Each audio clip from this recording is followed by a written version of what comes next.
ಕರ್ಣನು ಮಹಾಭಾರತದ ಅತ್ಯಂತ ದಾನಶೂರ ವೀರ. ಸೂರ್ಯಪುತ್ರನಾದ ಅವನು ಯುದ್ಧದ ನೆರಳಿನಲ್ಲಿಯೂ ಧರ್ಮವನ್ನು ಬಿಡದ ಮಹಾನ್ ವ್ಯಕ್ತಿ. ಪ್ರತಿದಿನ ಸೂರ್ಯೋದಯವಾದ ನಂತರ ಯಾರೇ ಯಾಚಕರಾಗಿ ಬಂದರೂ ಕೈಯಾರೆ ದಾನ ನೀಡುತ್ತಿದ್ದ.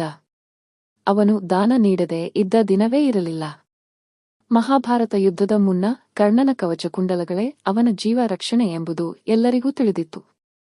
ಅವು ಇದ್ದರೆ ಕರ್ಣನನ್ನು ಯಾರೂ ಸೋಲಿಸಲಾಗುತ್ತಿರಲಿಲ್ಲ. ಈ ಸತ್ಯವನ್ನು ತಿಳಿದಿದ್ದರೂ ಶ್ರೀಕೃಷ್ಣನು ಬ್ರಾಹ್ಮಣನ ವೇಷದಲ್ಲಿ ಕರ್ಣನ ಬಳಿ ಬಂದರು. ಅವರು ಕೇಳಿದ್ದು ಚಿನ್ನವಲ್ಲ, ರಾಜ್ಯವಲ್ಲ, ಕರ್ಣನ ಕವಚಕುಂಡಲಗಳು. ಕ್ಷಣಕಾಲ ಮೌನ. ಆದರೆ ಕರ್ಣನ ಮುಖದಲ್ಲಿ ಭಯವಿಲ್ಲ. ನಗುಮುಖದಿಂದಲೇ ಅವನು ಕವಚಕುಂಡಲಗಳನ್ನು ತೆಗೆದು ದಾನವಾಗಿ ನೀಡಿದ. ರಕ್ತ ಹರಿದರೂ ಅವನ ಧರ್ಮ ಅಚಲ. ಶ್ರೀಕೃಷ್ಣನು ನಿಜ ಸ್ವರೂಪ ತೋರಿಸಿ ಹೇಳಿದರು, ಕರ್ಣ, ನೀನು ಯುದ್ಧದಲ್ಲಿ ಸೋಲಬಹುದು, ಆದರೆ ಧರ್ಮದಲ್ಲಿ ನೀನು ಅಮರ. ಕರ್ಣನ ದೇಹ ಸೋತರೂ ಅವನ ದಾನಶೀಲತೆ ಇಂದಿಗೂ ಜೀವಂತವಾಗಿದೆ.